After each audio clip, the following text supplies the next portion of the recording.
And tonight's class is called Ancora Imparo, which sounds a bit like a spell from Harry Potter.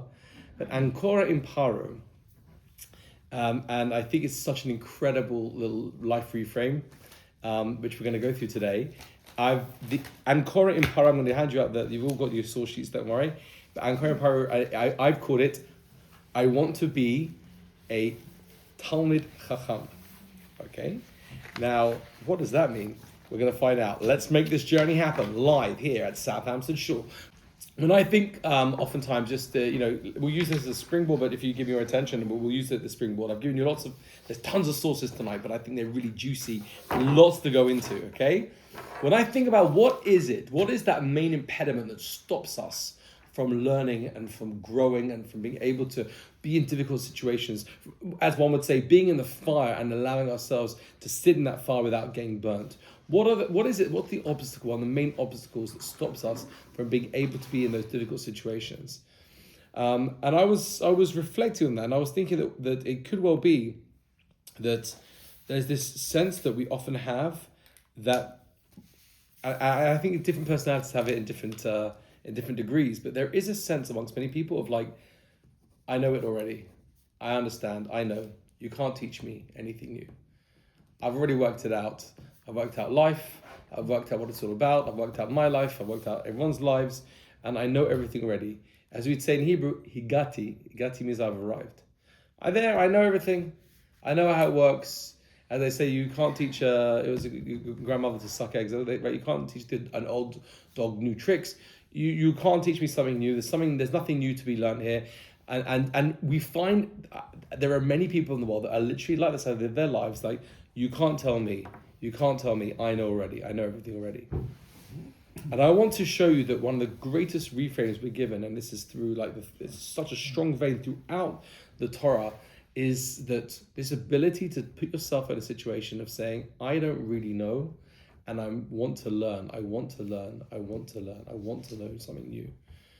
And it starts off with this incredible source. It's a Gemara in the tractate Brachot, and it's an absolute conundrum. It's like one of those mirrors. You know when you stand in a mirror where there's a mirror in front of you and a mirror behind you, then you kind of see how many times you can get the reflection going. There's probably a word for it, that kind of like kaleidoscope situation where you see yourself like keeping it goes ad infinitum, amount of times you can see your reflection. Look at this source A, and we'd like to thank Ben Leon, who's obviously come all the way to here from the University of Surrey to be with us tonight, to read source A for us in a style that Kenneth Branagh would be proud of. Rabbi Yochanan said, "The Holy One, blessed be He, only grants wisdom to one who already possesses wisdom. As it is stated, He gives wisdom unto the wise, and knowledge to they who know understanding." Okay, so what's the problem here? What's the obvious question? It's a tautology. Thank you. I knew there was a word for it. There's going to be some new word. It's a tautology, not to be confused with like a tortilla, which is a sort of Spanish thing, or a torta, which is some sort of pretty nice. I think Spanish for omelette. Am I not right? Tortilla. Sí, en español. Para un poquito. Todo completo. So tautology, meaning it. Shalom Leah, welcome. We're just literally kicking off. There should be a spare sheet for you somewhere. Take it. There's probably one there in the middle. Yeah. Okay, we're learning about tautology here. We're learning all about tautology. Oh, beautiful. No, not respectful. Tautology meaning it's like that loop that goes in and out constantly. Yeah, we're saying like this: Hashem only gives wisdom to the wise. So where does that? How do you ever get wise? You can only get wisdom from Hashem when you're already wise. So where does that start? Everyone sees the question. It's quite an obvious one, right? Hashem gives wisdom to the wise. Well, then, if you're not wise, then how will you ever be wise? How will you ever have chokhmah? How will you ever gain in that area of having wisdom? Everyone hear the question? Ish? Okay, lines are open. Calls are at a local rate. What's your answer? We've got Andy on line 15. Welcome to the show. Thank you. I guess to be wise, you have to open yourself up to take in the knowledge. Yeah, I think there's understanding. There's some sort of opening up. Yeah, that could be it. Nice. That's it. Anyone else want to have a stab at this? Hashem only gives wisdom to the wise. Well, then, who's deciding who's wise and who's doesn't have it? So who's deciding Who's wise? Let's just say there is some sort of objective idea of a wisdom, which is an ability to discern, to understand, to have a deeper, I guess, understanding of the world and everything in it. Let's just hold and say there is some sort of objective thing called wisdom. Maybe. Or so Leo on line 13 after we had Kate was jamming the lines from before. Sorry. Maybe people are wise if they know that they don't know stuff, so they're open to learning. So Beautiful. that's why they're wise. There's some sort of almost like Andy was saying, opening up the door by saying what I don't know. You're wise enough You're to making know the that you space. don't know. Yeah. Yeah. It's beautiful. I love that. And then finally at Leon, yeah. Is it a bit like saying that God helps those who help themselves? Beautiful, right? Very similar to what Kate says, right? If you're wise enough to understand what you don't know, if you're wise enough to open up and want more, maybe that's the answer. I want to share something that I heard from a great rabbi called Rabbi Zev Leff. He's a rabbi in a place called Moshav Matityahu in Israel. And he says the following, that there is a Mishnah, there is a source that we find in Pirkei Avot. Pirkei Avot is Ethics of the Fathers. It's quite commonly taught, the Ethics of the Fathers. It's 6 chapters of the sayings, the ethical statements of the great sages from the time of the Mishnah. And the 4th chapter starts off with the question, who is, and it gives 4 questions. Who is a wise person? Who is a strong person? Who is someone who is honored? And who is someone who is rich? And as you can well imagine, it doesn't answer with, who is rich, the guy who's got loads of money in his bank account.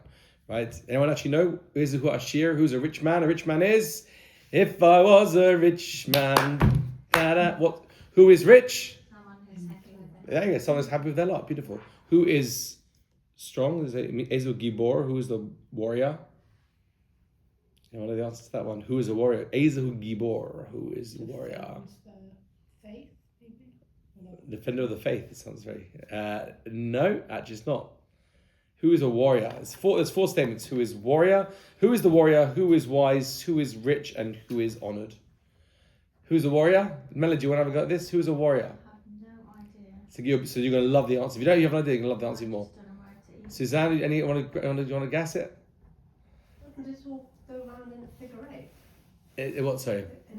All of them amount to the same thing? No, they don't. They're all separate ones. So who is why? There's a different answer. But I love the one. Who is the warrior? Mark? I'll pass on that one. The warrior is Ezel Gibor Hakovesh et Yitzro, which means who can conquer their inclination, who can conquer temptation. If you're able to conquer if you're able to conquer temptation, then you're considered the warrior. Oh. So it doesn't mean massive muscles. You can have someone who's got huge muscles, but the minute temptation knocks on the door, it's like, they give in. But if you're able to withhold and stand strong in times of temptation, you're the ultimate warrior, who was a great wrestler in my time growing up. Okay, who is honored? Who is honored? That one's a little bit easier. Someone who honors others. And then the question is, who is wise? Who is a wise person? The one who learns from everyone. Beautiful. That's what I'm giving you source B as well. Ben Zoma. Ben Zoma is the one who gives this Mishnah over. Source B. Ben Zoma said, Ezu Chacham, who is wise? The answer is Halomed Mikol Adam. Someone who can learn from every person. Shneimah, it says in Tehillim, Mikom Elamdai Miskalti ki edvasecha si chali. From all who taught me have I gained understanding. It says Ben Zoma, the wise person is one who can learn from anybody, from everybody. Rav Zev Leff said, you see from this, that to become a wise person, all you need to have is this character trait. And then you automatically have the wisdom, which allows you to gain the wisdom from above. But you have to create that opening, and it's quite simple. You become wise by opening up and saying, I can learn from everybody. I can learn from everybody. I remember years ago, I won't incriminate anyone in case they watch the video, but I did have a job many years ago here in England before I went off to Israel. And I remember there was a lady that worked there, and she was a very tough person to deal with. And I just really, it was around the time that I was starting to learn more, Torah, getting more involved. And I remember learning this Mishnah about who's wise, someone who learns from every person. And I couldn't help thinking that, you don't know her, don't worry, no one here knows this person. But I just couldn't help thinking at the time she was like, the epitome of the opposite to that. It was like, she would, there was only certain people she would learn from, and all the other people that had nothing to teach her, there was nothing to learn from at all. If you were new in the job, then there was nothing, you couldn't bring anything new to the game. And I couldn't help but thinking, but like, we can learn so much from everybody.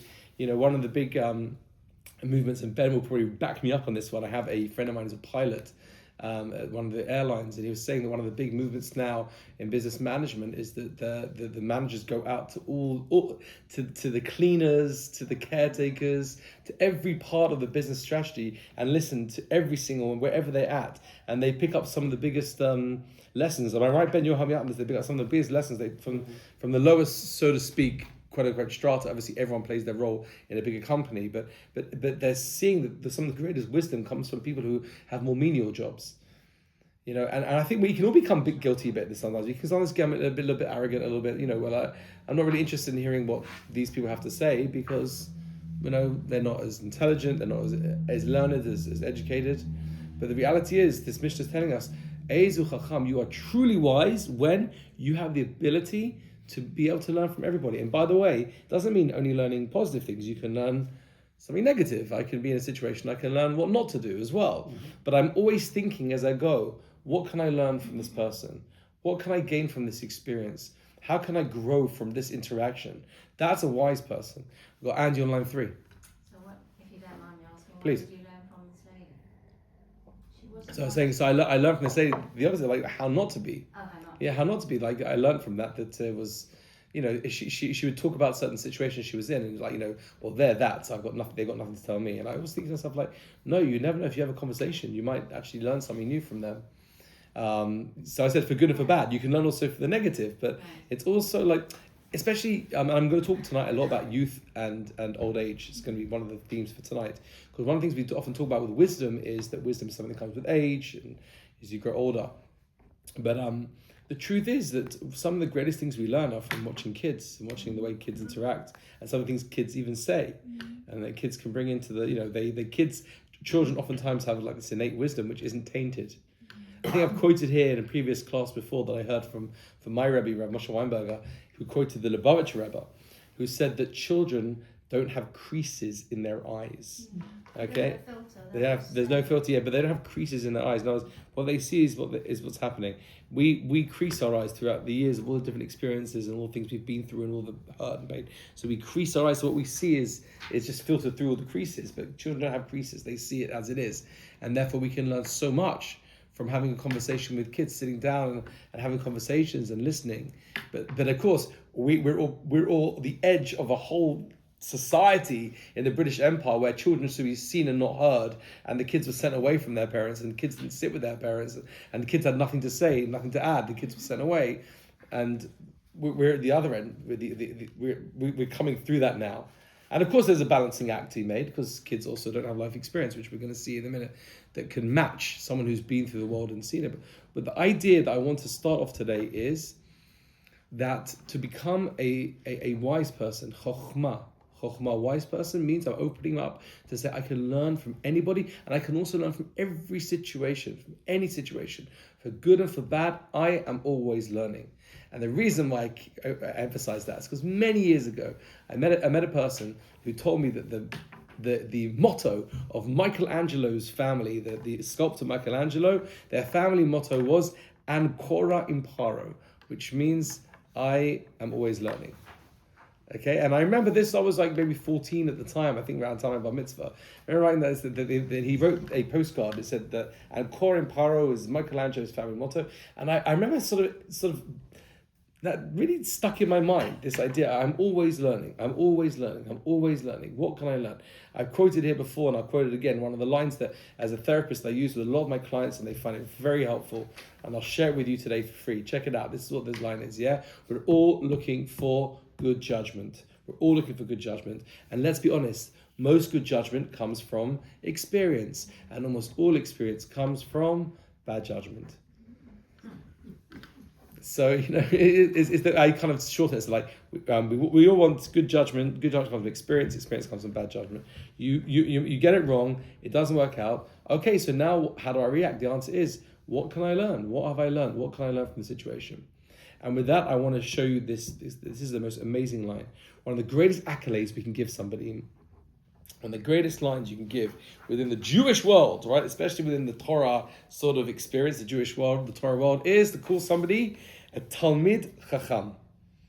Talmid Chacham. You've heard that expression before. The Yiddish kind of way of saying is a Talmid Chacham. Don't you think it's strange? Break it down a second. What would be surely the greatest accolade you could say is to call someone a Chacham? That means you are wise. If you're a Talmid Chacham, means you're a student who's wise. What's going to be greater? A student who's wise, the studying wise person, or the wise person? Surely the wise, the sage is the greater. No, the greatest accolade is Talmid Chacham. Why? Because we're always learning. The point is you're Talmid, you're always learning. I was lucky enough in my life to have gone to see, to get a bracha from someone called Rabbi Eliashiv.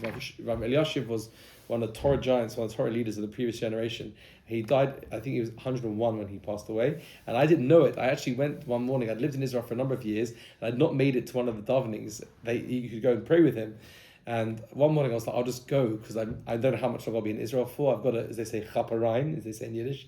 I've got a carpe diem. So I went one morning, and lo and behold, it was his 100th birthday that day. Didn't know. And people were lining up to give blessings to him. His great-great-grandson once got a camera and filmed through the keyhole of him aged 100, and he was going over his Gemara and still learning his Talmud, and like he was when he was a child, because that's a Talmid Chacham. There's always more to learn. Age 100, I'm still learning, I'm still opening pages, I'm still thinking, I'm still growing, I still want to learn. That's what it means to be a Talmid Chacham. But let's break down the word Chacham. Let's look inside here. I've broken it down for you. Look at this. This is incredible. Chokhmah is the word for wisdom. Chokhmah. Have you heard that before, the expression Chokhmah? Chokhmah. A Chacham is a wise person, and the word in Hebrew for wisdom is Chokhmah. Now, you can use your pen. If you haven't got pens, then I'm happy to share one around. But Chokhmah, I put in blue, you've got the Chet and the Chaf, and the Mem and the Hey. You see that, everyone, with me, yeah? Mm-hmm. Yeah. Chokhmah.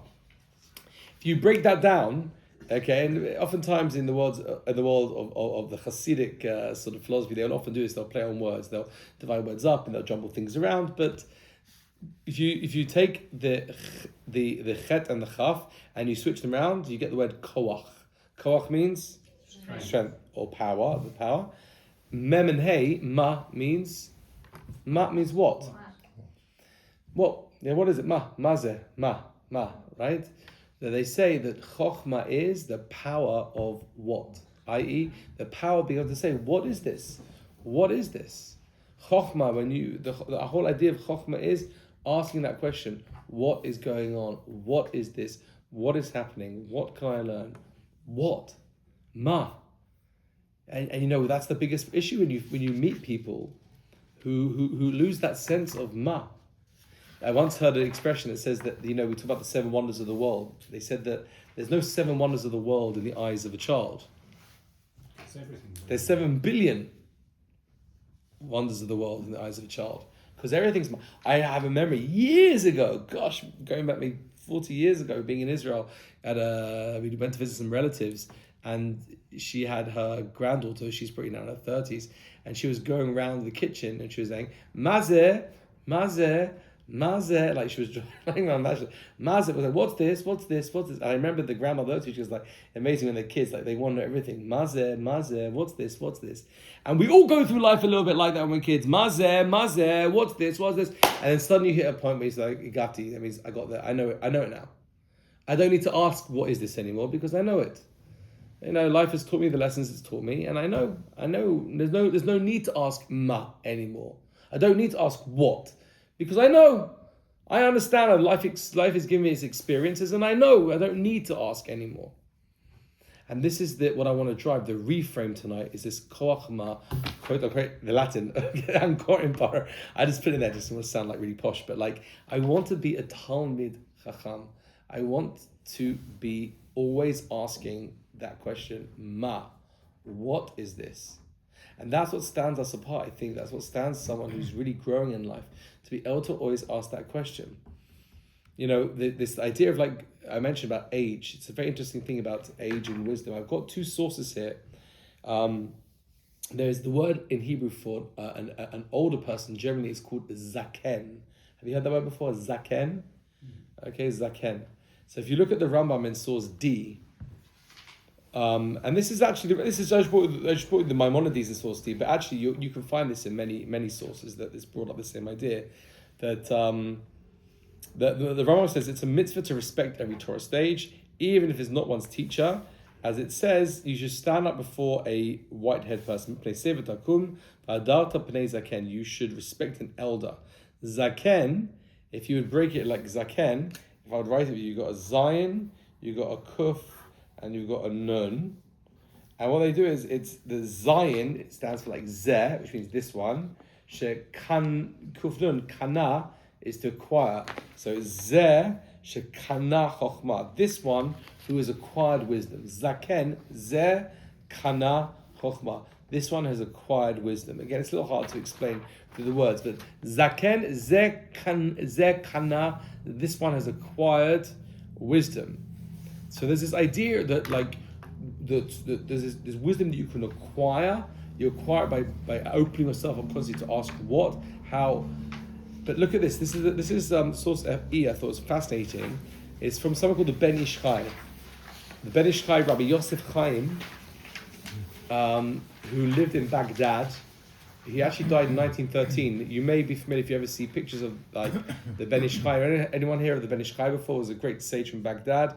There's the famous photo of him. He's like a big, beautiful beard with a turban still on his head. If you ever look him up, you'll see the Ben Ish Chai, one of the greatest sages of all time. And like I say, more from our perspective, because he only passed away 115 years ago, roughly. Master Kabbalist and halachist. How do you say halachist? Someone who taught halakha and was also a great makubal, a great Kabbalistic sage. And I'd like to actually thank who's going to be for us. Anyone? Thank you so much. I really appreciate it. But we got Keith is on the line 3. And there is no elder except one who is wise, as it says, "Gather for me 70 men from the elders of Israel." Okay, it's just this is him actually quoting the Gemara there, the Talmid and Kiddushin talks about the Zikanim, the wise people. So now this is really where it starts. We must understand, Keith. Take it away, yeah. You must understand. Why is it a wise person called by the name Zaken, elder? Yeah, so it's interesting. What is this connection between elderliness or old age, and wisdom? Now we would answer that just by saying, well, because when someone gets older, it's an accolade you can give them. But why do they have to be linked so much? Old age and wisdom. Why do they have to be linked? Keith, take it away. It seems to me, with God's help, that we learn. Who is wise? One who learns from every person. Since he learns from every person, it turns out that the wisdom collected within him is gathered from the many years of experience of each of those people. In this way, he is considered as if he himself lived many long years and learned all of that. Pause there. I think reading between the lines and seeing actually other places where this kind of I've heard this idea before. It's almost as saying the more people that you learn from, you almost cumulatively add up all the years of everyone's lives. You've got in your pocket hundreds and hundreds of years, because I've learned from so many different people. I'm not just carrying my life experience. I'm carrying hundreds of life experiences. Actually, that brings me up to what we'd call some sort of old age, because I've been 900 years old of all the years added together, people that I've learned from. Carry on, Keith, yeah? Therefore, even while he is young in age, he is considered an elder. This is why it is said, there is no wise man except an elder. Pause that again. This I think is such a beautiful source. What a great makor to have, a great source. There's no wise man, no zaken, no chacham except for an elder zaken, because you've acquired the wisdom from so many different sources. That's why you can find actually a young person who's very, very wise, because they're open to learning from so many different people that, you can get people there in their 20s and they are actually so open to learning. They can be the wisest person in the world. By the way, conversely, we can find people who get older and they shut the tap even more and say, well, I know everything, you can't teach me. And then it's the opposite. There's no wisdom there because they're refusing to learn anything new. But you can find young people, and I think we've all met these before, but young people suddenly got these wonderful wisdom about them, like life wisdom about them. You know, I mean, in the world we live in today, it's kind of crazy to think with social media and the kind of the way that people's attentions are being stolen, like day in, day out. One of my rabbis once commented, it made an interesting point, that, you know, it used to be when you sat on a plane or a train, yes, we all know that there were those occasions where you met someone that you didn't want to be sitting next to, and you're like, oh my gosh, I've got a 12-hour flight next to someone I don't want to talk to, right? But we all have experiences of having sat next to people, and because you didn't have your earplugs on or your earphones on watching a film, you actually met someone interesting, had a really fascinating conversation, and you're more present. But I think I'm sure everyone in this room, and I'm more than happy to hear from you if that's the case, or we've got a great story about where you started a conversation and you learned something incredible about somebody just by virtue of the fact that you were listening, and you had, instead of what we do nowadays is I'm guilty as charged, I have got my big headphones on. People get on a plane, you put on your noise cancelling headphones, you take out the iPad, you press play, and you've missed that. You've got a person sitting next to you, you could have had a really fascinating conversation. We'll never know because the headphones go on. And I think that there's a lot of people out there that they're learning their wisdom through these echo chambers online, where you've only got the people that support your ideas and your concepts, and you're not opening to learning from other people, listening to other people, and it can be quite worrying, you know. Whereas opposed to those who are open, I'm genuinely not trying to blow my own shofar here at all. I'm not, because I don't consider myself to be such. But I was surprised. I was on a plane with a trip, and we were flying somewhere. And I took out a Mesilat Yesharim, which we'll take out ourselves in a future class. I took out a book of Jewish wisdom on a plane because I had a whole load of chevra, and I started learning with a whole bunch of guys around me. We were learning about it's an amazing book about life, and this guy was a South African guy. I'm going to do a South African accent now. I'm sorry, Andy. Don't be angry. But he goes like, "Gee, guys, I've never heard such a young person with such knowledge before, such wisdom." Thank you so much. He goes, "No, I wasn't talking about you. I was talking about JJ." But it wasn't me. I was just sitting and reading Mr. Sharim. But it was the idea of like young people having conversations, digging down deep, learning, asking, questioning. This is what it's all about, you know. And can we do that? It's not an age thing. It doesn't mean someone who acquires. Do you know? It's actually quite fascinating. There's a great rabbi called the Fitness Rabbi, who I've quoted in previous classes. The Fitness Rabbi was one of the great masters of education. A rabbi that lived in Poland in the 1900s, was murdered by the Nazis in 1943. And he writes in his diary, we've got his diary, it's called Tzav V'Ziros. Many of his writings were hidden in the Warsaw Ghetto and found only afterwards, actually, in the Warsaw Ghetto.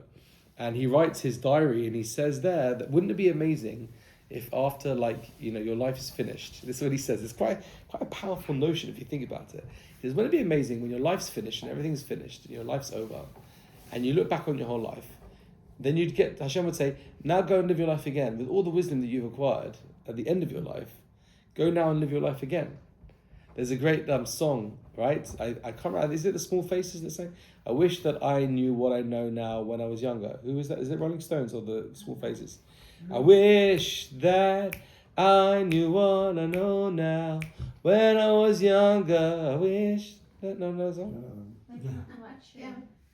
I don't know who sung it. I once saw Mick Jagger and his son sing it on Jules Holland. It was quite nice, quite poignant actually. But it's a great song. I wish that I knew what I know now when I was younger. Right? They say youth is wasted on the young, right? We all wish that. Like you go back and say, I wish I knew then what I know now. But you don't, because says the Rebbe, because at the end of your life you die and you move on to the next world. So he says, so instead he says, how amazing is it that in this world now we should write down and make a diary of all the things that you find interesting and wisdom bursts that you have. Write them down in a journal and keep a journal, and that way it's almost like you're living your life at the end of your life now even. And that's why he starts the journal, and that inspired me at the time when I just arrived in yeshiva age 24 to start like a journal, start writing things down and start having my little kind of place where I could write down, you know, bursts of wisdom or nuggets that I'd read or heard, try and collate them and put them down. Feel free to do the same. It's a great thing. Like I'm sure a lot of you do this already. I won't be surprised if many of you do this already. You have a little book or something where if you see something that's like touched you or you thought it's fascinating or is giving you some sort of inspiration, you kind of write it down. And the Rebbe says that way you're living your second life already now. You're already able to kind of utilize all the wisdom that you're garnering in this world as you move forward. So anyway, and Keith Redos, that's part 1 of the Ben Ish Chai. Part 2, he says, alternatively, it seems to me, with God's help, that the learning of the wise is not diminished with the passing of years.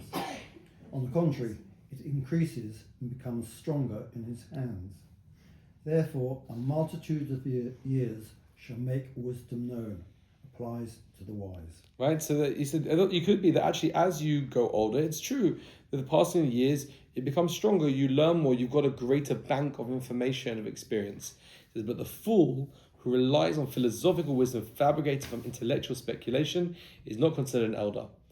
For Aristotle toiled for many years in his wisdom and learning and wrote books based on the principles he had formulated, yet in his old age, his errors became clear to him and he contradicted all his early teachings. Returning to the stage of a child, you have to start again. So he's saying, if you're so involved with your own life and your own, what I've learned from my own echo chamber, then if you get old, you realize, whoops, made a mistake. It wasn't right. Everything I thought was wrong, you go back to the beginning. But if you live life with this breadth, with this kind of being able to understand and learn from so many different people, he says, that way you will become a true Chacham.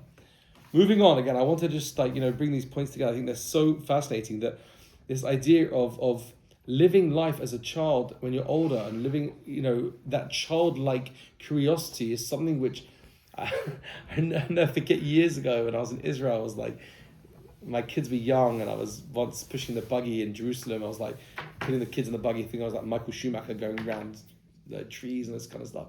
And this old Indian gentleman was sitting down there. I don't know, he must be, I think, one of the workers that was looking after someone there. And he said to me in English, he looked at me and he goes, never lose the child within. I was like, yeah, thank you. Because my wife was like complaining that I was like being such a baby. It's like, he goes, never lose the child within. And I thought that the idea of that spark of curiosity is something which we should never lose. And that's why, by the way, in the Beit HaMikdash, in the Mishkan, in the Tabernacle, they had the Ark of the Covenant, made famous by the Raiders of the Lost Ark with Indiana Jones. And on top of that Ark of the Covenant were 2 cherubs. What were the faces of the cherubs? They were the faces of children. Why? Because just as children have those eyes, those fresh eyes without creases, something new, always learning something new, always open to new understanding, so too we have to have that as well. We have to approach our lives with like the eyes of children. That's why in Koheles, by the way, is a very famous line from Koheles that's quoted throughout the books of Musar. Musar is Jewish books dealing with ethical behavior. They always quote this from Koheles, which was written by King Solomon. Tov Yeled Misken V'Chacham Mimelech Zaken Uksil. Better a poor but wise youth than an old but foolish king.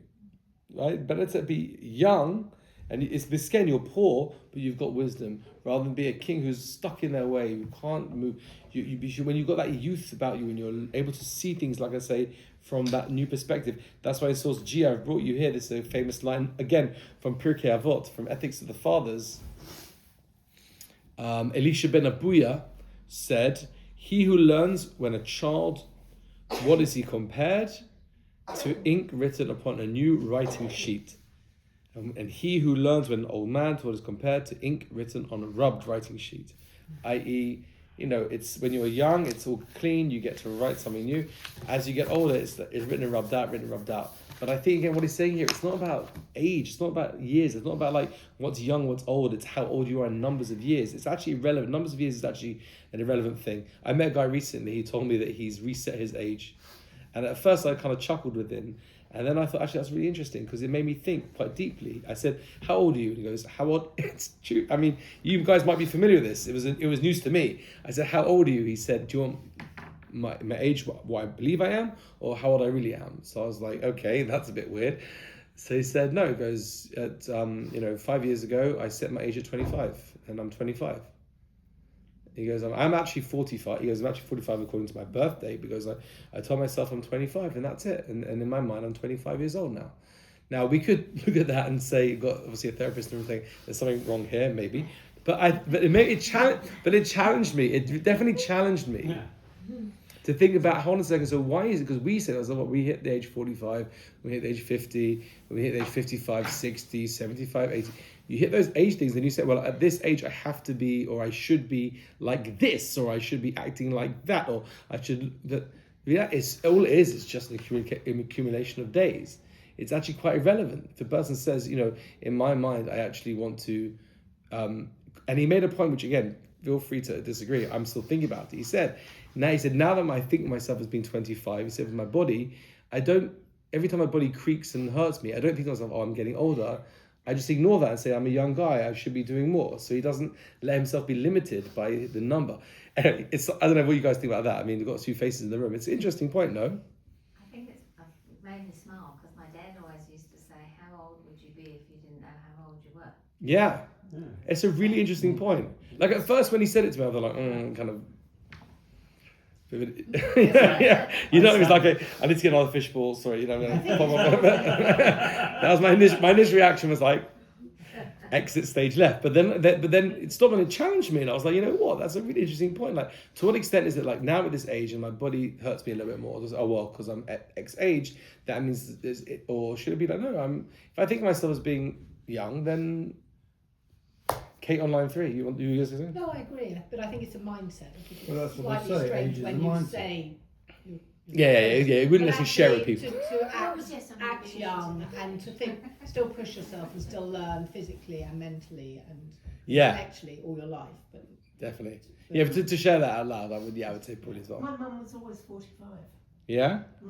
Meaning that she used to say that, or? She was always 45. When she passed away and she was a lot more than 45, people came into the shift and said, how old was your mum really? That's it, 45.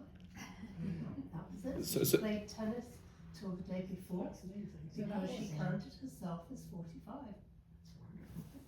So we have so you see it's a mindset, and it was very interesting, and it really challenged me in a huge way. I think it's so fascinating, and I've been thinking about it a lot. But that's a really great point. Yeah, I mean, look, my wife's grandmother was in the Holocaust, and no one really knew how old she was. She didn't know what year exactly she was born, so we kind of guessed. But you see, it's all subject. How old are you? I don't know. None of us knew for whatever reason what day we were born or year we were born. Then you can make it up. You can say whatever you want, really. That's why you meet people who are like in their 50s, but they really look like they're in their 20s, or whatever. Maybe not that bit. But you can maybe find people like that. People are very young, people very old. Energy. But yes, energy. It's energy, yeah. Not energy running, but the energy. Yeah, the energy. And I want to say that so much of that is based on what we're learning tonight, is this ability to like always be learning. I'm always learning.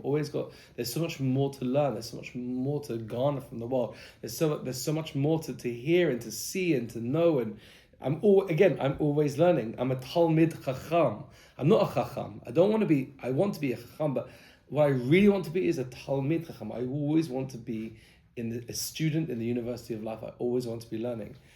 This is actually, I'm going further. This is that to be able to do that, to be able to get that point, to be able to say, what do I really know? It involves having that humility to be able to tell myself, maybe I don't know. Maybe I don't really chap, as they say in Yiddish. Maybe I haven't really chap what's going on. There's a quote here that I've used in many different classes over the years, and just I thought it might be apt to see it here. There's a Gemara in Baba Basra in source H, and it's Stuart, right? Yeah. Has just said, and it's quite cool because it's his first time in my class, and he said, I'd love to be a reader tonight. And I said, Stuart, thank you for volunteering. It's so kind of you. Source H, thank you so much. Yeah, source H. There was an incident involving Yosef, son of Rabbi Yehoshua, who became ill and fainted. When he returned to good health, his father said to him, what did you see when you were not conscious? Yosef said to him, I saw an inverted world. Those above, that is, those who are considered important in the world, were below, insignificant, while those below, that is, those who are insignificant in this world, were above.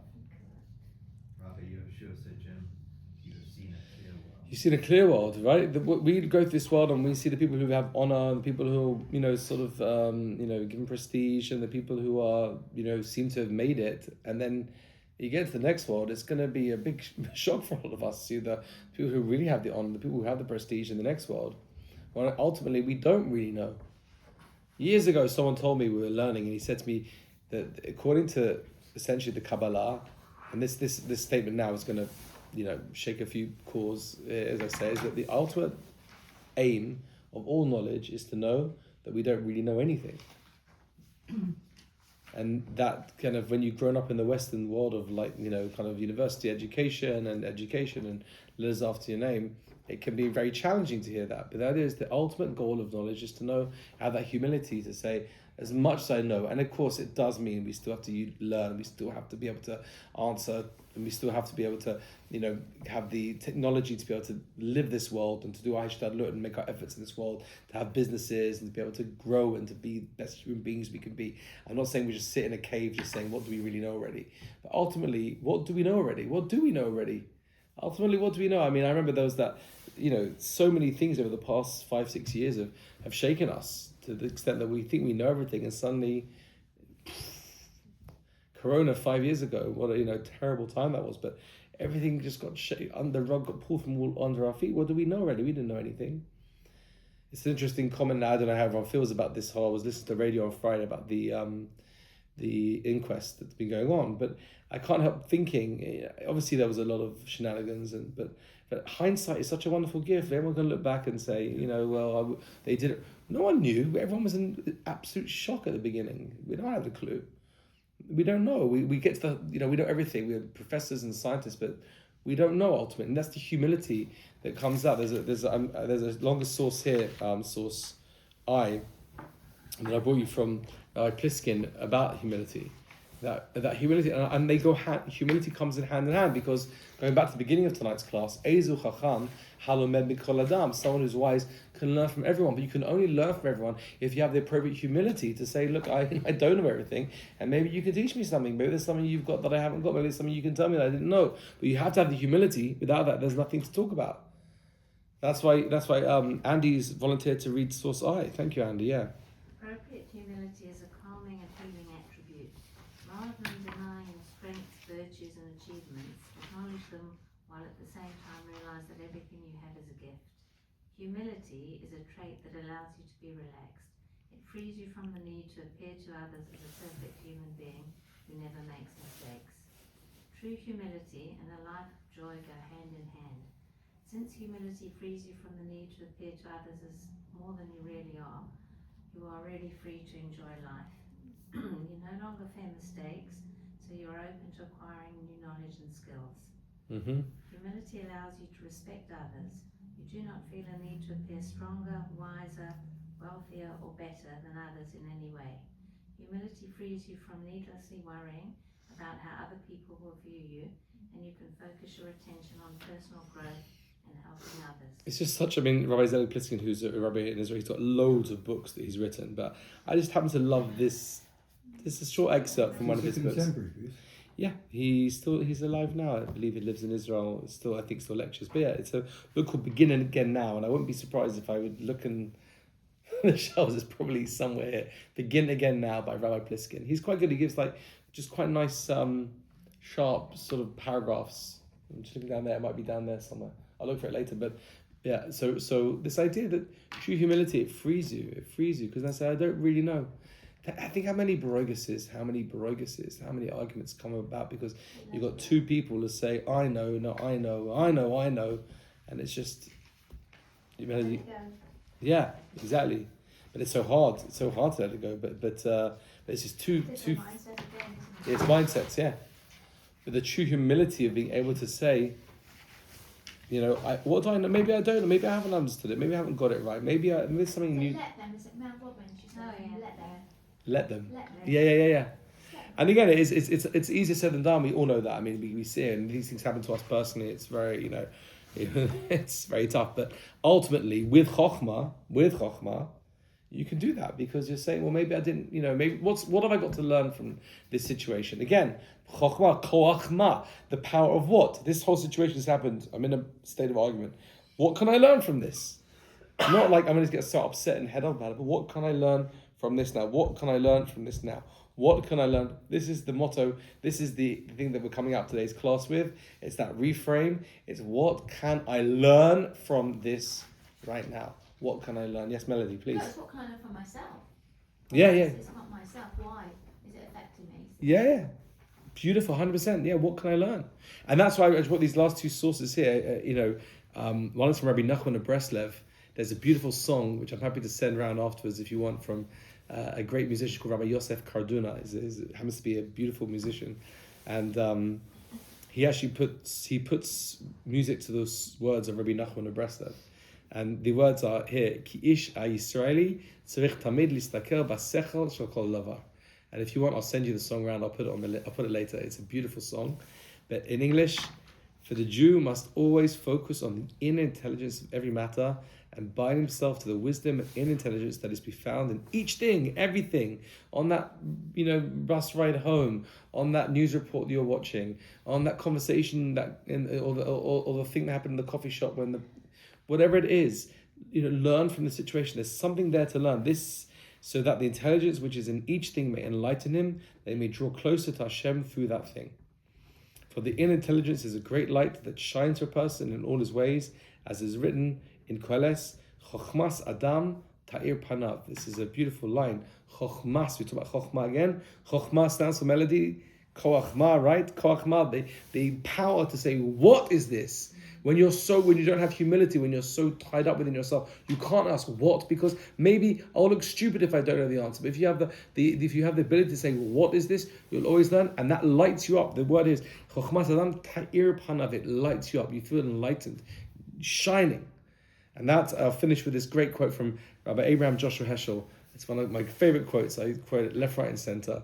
And we'll ask Sherry just to give us the quote with a full poetic license to say it how you like. What a lovely way to finish tonight's class. Our goal should be to live life in radical amazement. Get up in the morning and look at the world in a way that takes nothing for granted. Everything is phenomenal. Everything is incredible. Never treat life casually. To be spiritual is to be amazed. Beautiful. And I will add to that, to be spiritual is to have koachma. To be spiritual is to just keep asking, what's going on? What's it all about? What can I learn today? What can I learn today? I think this is such an incredible reframe. And again, I did warn Ben downstairs. There's a lot of sources there. I'm sorry, it's been quite source heavy, but I think it's good. It's good things for you to take home and you can share with other people and, use it as discussion points. But it comes back, again, I put this Ancora Imparo, this, I'm always learning. It affected me from a very young age. I told you, I think it was bar mitzvah when this postcard was sent to me saying, I'm always learning. And I somehow put that in my mind. I'm not trying to say that I've always lived that way. I'm a work in progress. We're all works in progress, right? But this idea of always learning, it opens you up. Eizu Chacham, who is a wise person? Halomed mikol adam, a person who can learn from every situation, who can learn from every person. And therefore, the reframe is that when you go through those moments of life which are difficult and dark and you don't have clarity, you can ask that question, what can I learn here? What is there? There is something here for me to learn in this situation. Or what is that? What is it? What is it? And it flips it on its head, and suddenly now you've had a great lesson of life. I've learned something new. It was a beautiful lesson that I've learned. And with that, I'll get more experience, and with more experience, I'll get better judgment as well. So that's what I wanted to share with you tonight as my reframe number 4.